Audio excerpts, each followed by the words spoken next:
Tellement important hein, que Yogananda venait, quand il donnait une conférence, il venait en courant avec ses grands cheveux qui flottaient au vent et il demandait How is everybody? How are you? Et puis tout le monde répondait Awake and ready. Et il voulait pas commencer à parler avant que il y ait cette énergie qui soit là, qu'on se soit rassemblés dans cette énergie.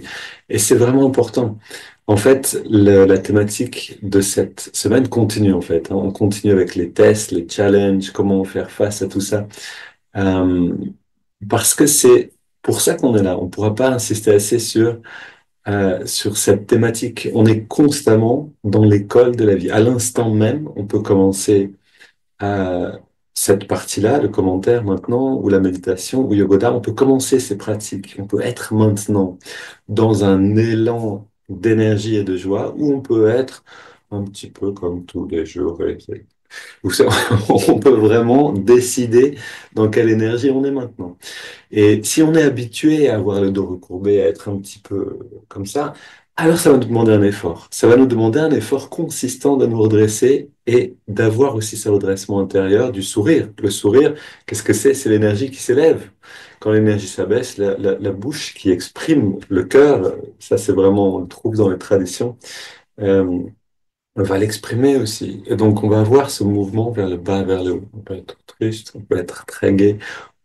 Voilà, entraînez-vous un peu à changer à volonté. Entraînez-vous à changer à volonté parce que, et c'est vraiment ce qu'on va voir aujourd'hui, Yogananda en parle dans ce texte, parce que constamment on est dans des hauts et des bas, dans des bas et des hauts. Et ça, c'est la vie. C'est-à-dire qu'on est constamment à, vous savez, le signal qu'on est vivant. C'est un pic vers le haut, un pic vers le bas, et ça continue un peu, un pic vers le haut. Quand c'est toujours pareil, c'est pas bon signe. Donc, on a besoin, nous, de savoir accompagner ces mouvements qui vont être là, parce qu'on a besoin de ces bas pour développer la force, pour se redresser. Et donc, on commence, super, on est content pour quelque chose, puis vient l'épreuve, ok? Ah, paf, on se retrouve tout en bas, en dessous de la ligne habituelle, en dessous de là où on se sent normalement, ok? Et c'est là où la chose commence et on va pouvoir développer la force pour remonter. Et donc, à l'instant même, est-ce qu'on est en train de le faire? Est-ce qu'on est en train de développer cette force-là? Est-ce qu'on peut rentrer dans une énergie positive et apprendre à l'apprivoiser, à la faire nôtre, à rester dans cette énergie positive? Alors au début, ça peut nous paraître complètement bizarre.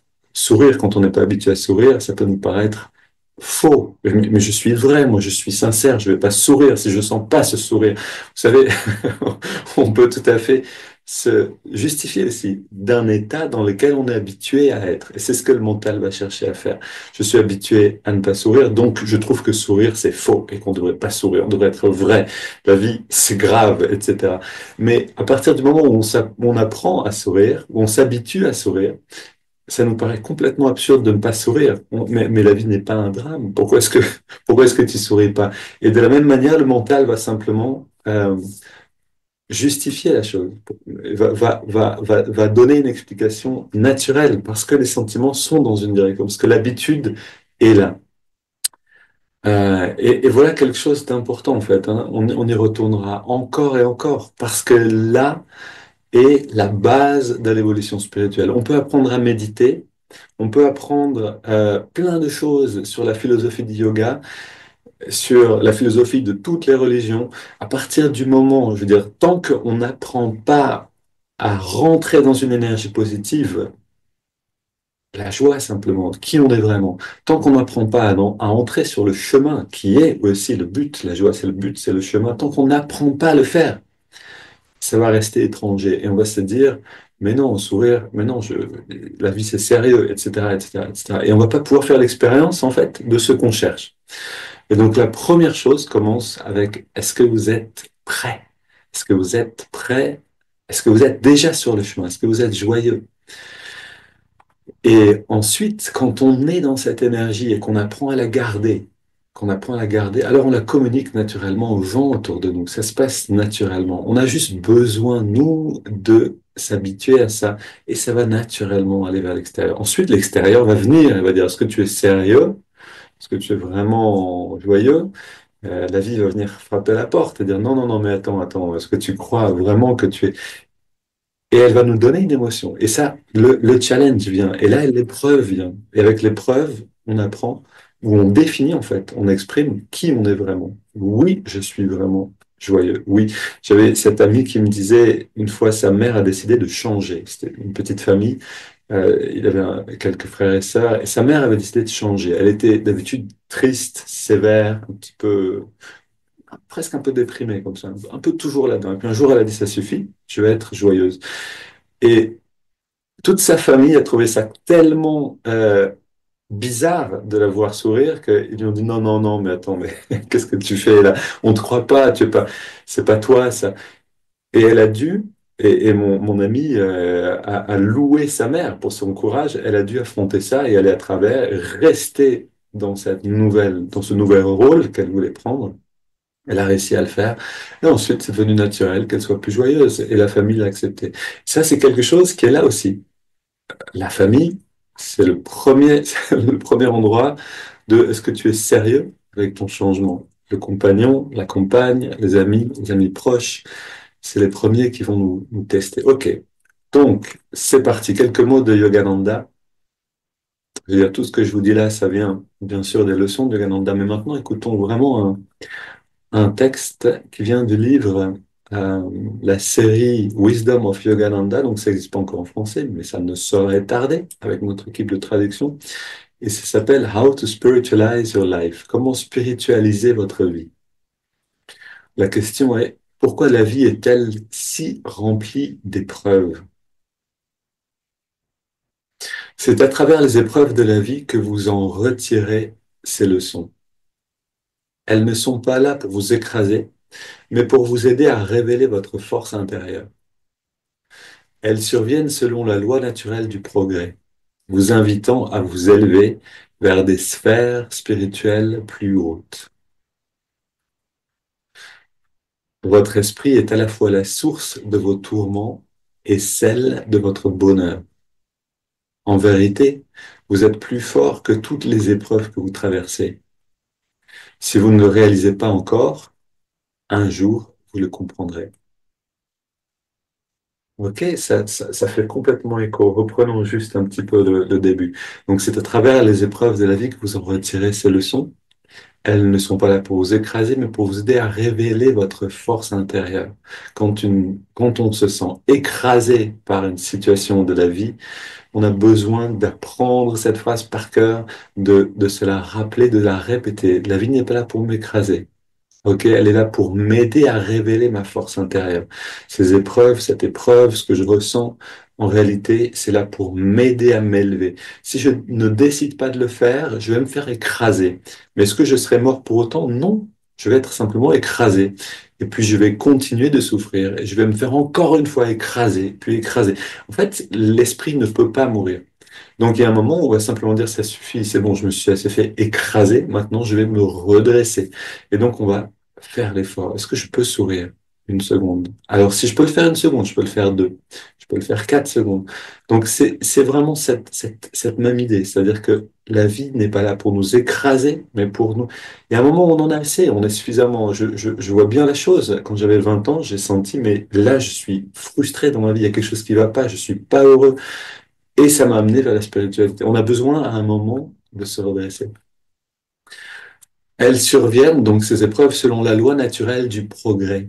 C'est une loi naturelle. On est là pour grandir, vous invitant à vous élever vers des sphères spirituelles plus hautes. Et ici, c'est pas donc des sphères qui sont réservées aux saints, qui sont réservées à des personnes spéciales, des grands yogis. Non, elles sont réservées à l'humain. C'est notre destin à tous. On est tous destinés à vivre dans des sphères spirituelles plus hautes. C'est la direction naturelle de notre conscience. Et si on ne sent pas cette élévation jour après jour, il y a quelque chose qui cloche. On est tombé, et c'est le cas presque pour l'humanité, hein, on est tombé dans un marais, on est tombé dans une boue, un, oui, un marais, un sable mouvant spirituel. Et on a besoin d'en sortir. Et qui va nous aider à en sortir? Oui, le divin va nous aider, mais on a besoin de faire un effort consistant. On a besoin de faire un effort à 200% de ce qu'on pense l'intensité maximale, c'est-à-dire vraiment à, à donner vraiment un effort. Profitez des moments où vous vous réveillez, vous n'avez pas envie de vous réveiller, sortez du lit en sautant et courez sur place à côté du lit en affirmant je suis positif, énergique et enthousiaste. Prenez la vie, prenez l'épreuve là où elle est maintenant, parce que si vous prenez cette épreuve simplement de se réveiller et d'être hop, tout à fait joyeux maintenant, d'avoir un sourire avant de sortir, je ne sortirai pas de mon lit avant de sourire, ok, et de maintenir ce sourire pendant 5 respirations. Prenez des épreuves, créez les épreuves là où elles sont, parce qu'ensuite, quand vos proches vont vous quitter, quand vous allez perdre quelqu'un, quand vous allez perdre de l'argent, quand vous allez vous retrouver à la porte, mince, on n'a plus d'endroit où dormir, qu'est-ce qu'on va faire? On va aller chercher une grotte dans le Luberon. Ok, qu'est-ce qu'on va faire? Dans ces moments-là, on aura besoin d'avoir appris à sourire, quand on se réveille et qu'on n'a pas envie de sourire. On aura besoin de s'être entraîné dans le quotidien quand on a à manger, qu'on a un toit, que c'est pas encore la guerre, que c'est pas encore la famine, on a besoin de s'entraîner maintenant pour que quand les temps durs viennent, ça soit naturel et que notre réflexe soit ce mouvement ascendant. Ok, les temps durs vont venir, nous dit Yogananda, on a besoin, nous tous, de se préparer pour être un exemple, pour aider les autres à ne pas s'effondrer. Ok. Alors maintenant, allons dans la pratique ensemble et bien sûr chaque jour avec un petit peu plus de joie, avec un peu plus d'élan et d'enthousiasme. C'est parce qu'on agit sur cette dose d'énergie qu'on va grandir à toute vitesse. Ok, donc ne perdons pas de temps. Prenons une grande inspiration. On laisse l'air sortir. Le corps se détend complètement. On garde le redressement que la respiration nous a donné.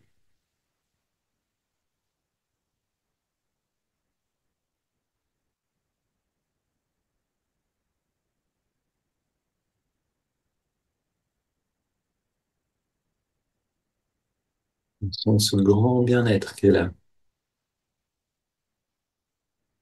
En réalité, le bien-être, il est toujours là, mais c'est-à-dire si je m'intériorise, je vais le sentir. Si je réside dans la joie, dans quelque chose de bon, ce bien-être va devenir bien plus fort, 10 fois plus fort, 100 fois plus fort. En fait, je peux littéralement tomber dans l'état de méditation profonde de cette manière-là. Maintenant, prenons une inspiration et entrelaçant les doigts au niveau de la poitrine, expire les mains vers l'avant, on arrondit le dos. Inspire, on étire vers le ciel. Expire, on se penche vers la gauche en étirant le côté droit. Inspire, on revient au centre. Expire, on se penche vers la droite. Inspire, on revient au centre et on se tourne vers la gauche. On pose les mains, on va le plus loin possible dans la rotation et on respire profondément pour sentir qu'on efface des tensions le long de la colonne.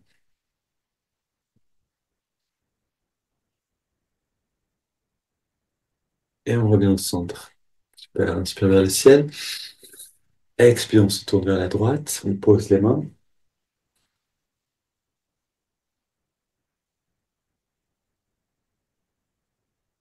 Et retour au centre.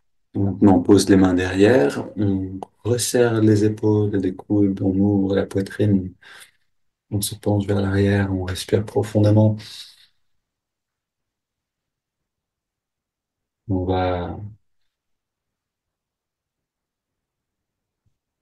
ouvre encore une fois. Parce que là, si on peut sentir les côtes qui s'écartent à l'inspire, après, on va sentir beaucoup. Encore une fois. Ok, on revient au centre, les mains sur les cuisses, paumes vers le ciel. Et on ressent justement au niveau du cœur, mais c'est au niveau des sentiments, toute la surface de la poitrine qui nous permet d'accueillir les sentiments.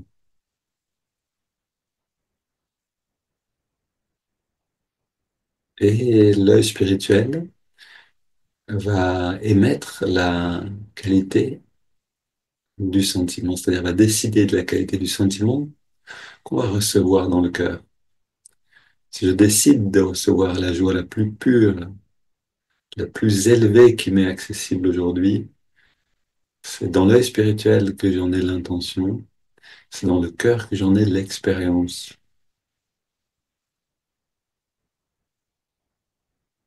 Plus le sentiment est élevé, plus il est subtil.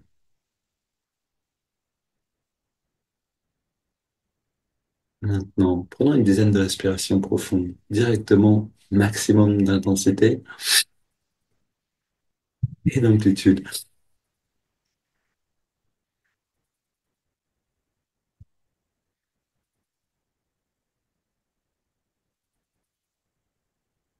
Une dernière.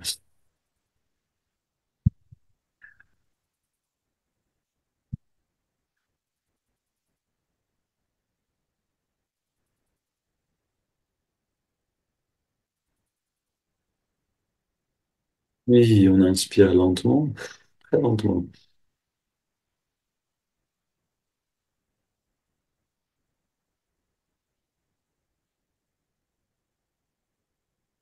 On retient le souffle et on détend bien tous les muscles. On détend encore plus. On laisse l'air sortir sans faire d'effort et on arrête simplement de respirer. On sent le bouillonnement de joie et d'énergie qui est là. C'est le corps spirituel, le corps astral.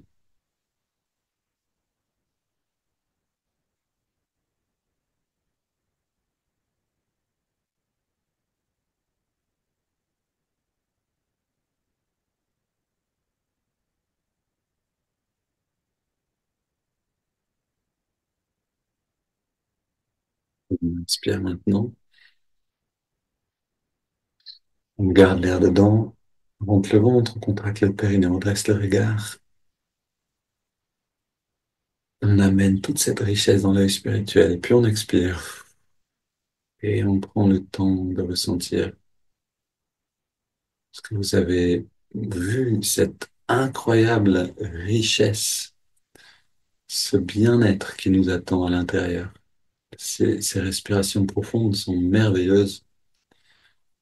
Elles créent cette explosion d'énergie et l'explosion nous permet de tourner le regard vers l'intérieur et de voir, waouh, toute cette énergie qui est là et d'habitude je ressens pas grand-chose. Alors, on s'habitue justement à toujours ressentir toute cette énergie. Si cette énergie est ascendante, c'est une expérience de joie, d'inspiration. Alors rien ne me fatigue, rien n'est ennuyeux. Maintenant, prenons une double inspire par les narines. On contracte tous les muscles au maximum et on relâche complètement. Encore une fois,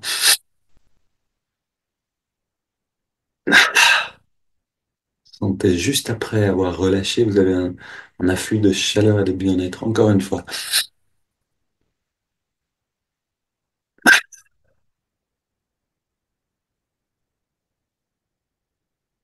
Maintenant, on garde cette détente et on inspire par les narines sur 5 pour amener toute l'énergie le long de la colonne jusque dans l'œil spirituel. C'est parti, on inspire.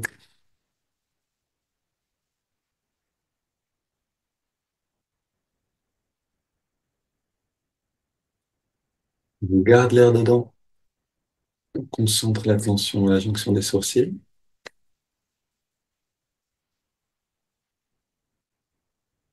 On expire maintenant.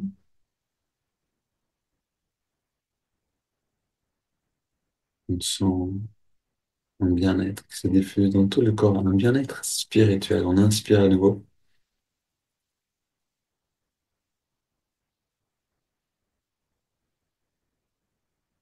On garde l'air dedans.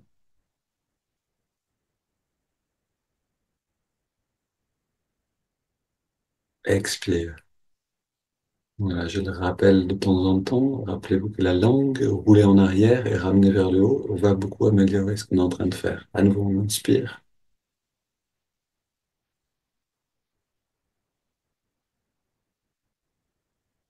On garde le souffle.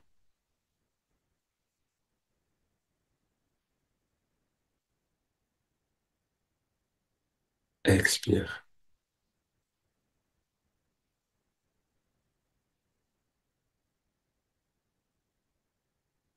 Inspire à nouveau. Dernier cycle. On retient.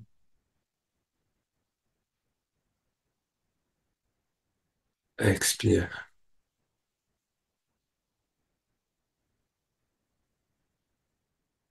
Maintenant, on prend une grande inspiration. Puis on laisse le corps respirer naturellement.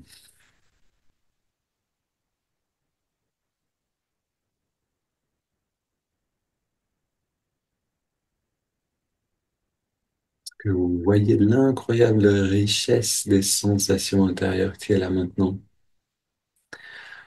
Est-ce que vous pouvez la voir? Et si en vous, une voix dit non, non, non, je peux pas avoir ça, alors vous la verrez jamais. Mais si en vous, une voix dit ah, peut-être, voyons voir. Ah oui, quelque chose est là. Alors vous allez tout découvrir. Si en plus vous vous réjouissez pour les sensations, alors elles vont devenir, c'est comme une loupe, 10 fois plus grande, 10 fois plus intense.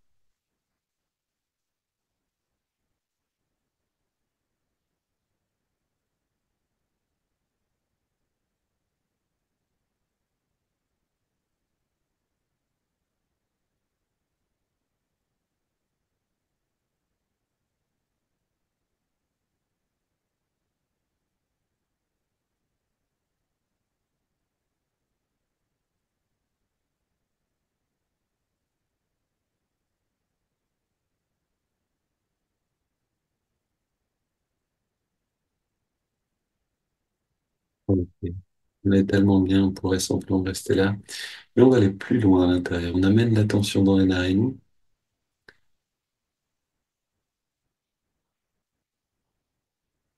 et on trouve l'endroit où on sent l'air le mieux.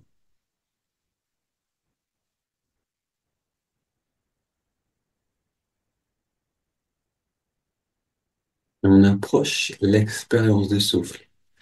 De la même manière que quand on se prépare à manger notre plat préféré. Imaginez, vous avez tellement faim, vous jeûnez toute la journée, le soir arrive, et vous allez manger votre meilleur, ce que vous aimez le plus. Et on approche la respiration avec le même enthousiasme. Trouvez les saveurs de l'inspire, la fraîcheur, le côté vivifiant de l'inspiration, le côté inspirant de l'inspiration. L'inspiration nous inspire.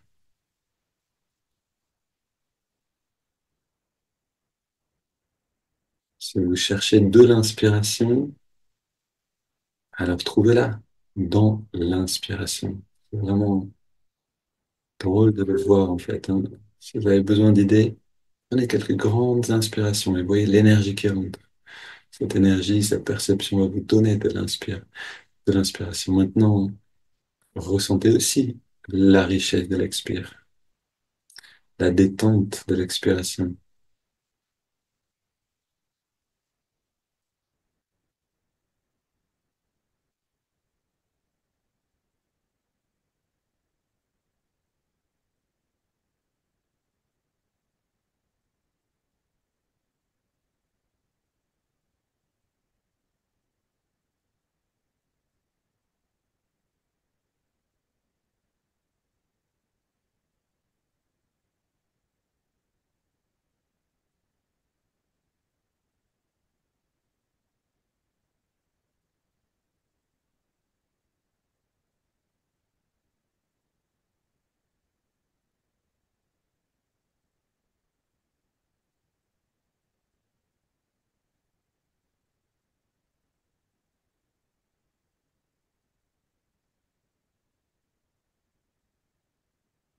on aime cette sensation. Ça nous permet d'entrer, de passer à travers le seuil, d'aller dans une réalité bien plus grande. On pense, tiens, voilà la respiration. Puis en fait, en l'observant, on se rend compte qu'elle fait partie du visage du divin. C'est comme un passage pour percevoir quelque chose d'autre. Maintenant, on ajoute le mouvement de l'index de la main droite. Chaque inspiration, l'index revient un tout petit peu vers la paume de la main. À chaque expiration naturelle, on relâche complètement l'index et en même temps, tous les muscles du corps.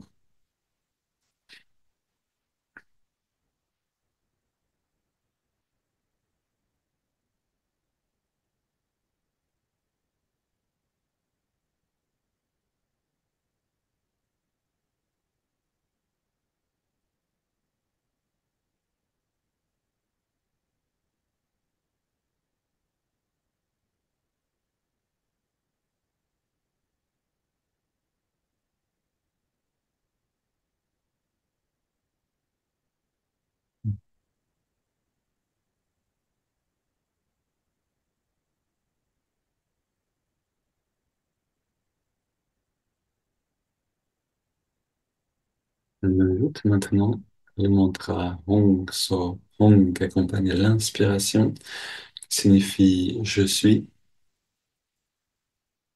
et So qui accompagne l'expiration, qui signifie cela ou ce qui est.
Maintenant, si vous voulez aller plus loin avec cette méthode, la méthode Hong So, alors sur Hong, sur l'inspiration, sentez votre identité, c'est-à-dire qui suis-je? Sentir le sentiment d'identification à notre personne. Et sur So, offrez-le, laissez-le se dissoudre dans la conscience cosmique, la conscience la plus large. Hong sur l'inspire. Et je ressens qui je suis. Et So, je laisse ce sentiment se dissoudre.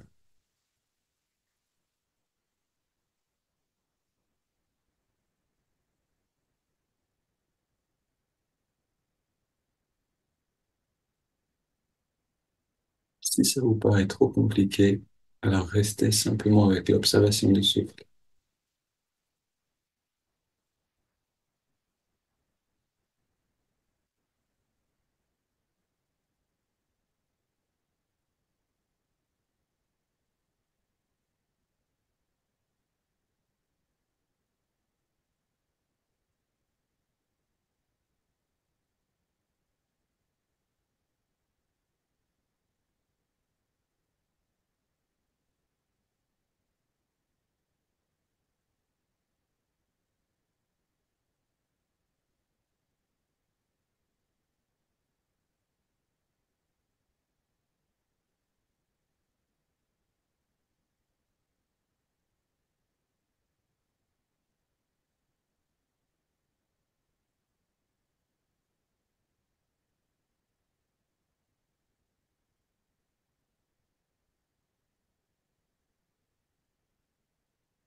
Donc, nous prenons une inspiration profonde.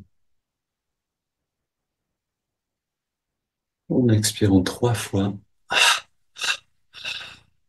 Quelques secondes de pause sans respirer. Complètement libre. Et on laisse le corps respirer naturellement et on abandonne les techniques de concentration.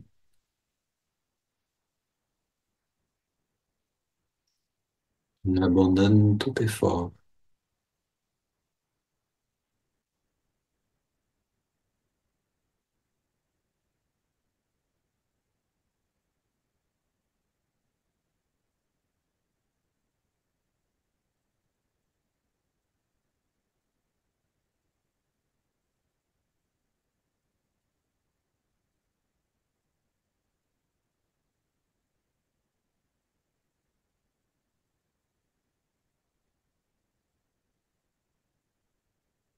Et dans cet arrêt de l'effort, dans cet arrêt du faire, on observe l'être qui s'épanouit, c'est-à-dire ce calme, cette qualité qui se révèle quand le mental est tranquille, quand le corps est immobile.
Maintenant, chaque seconde passée à sentir ce bien-être, c'est une seconde en or.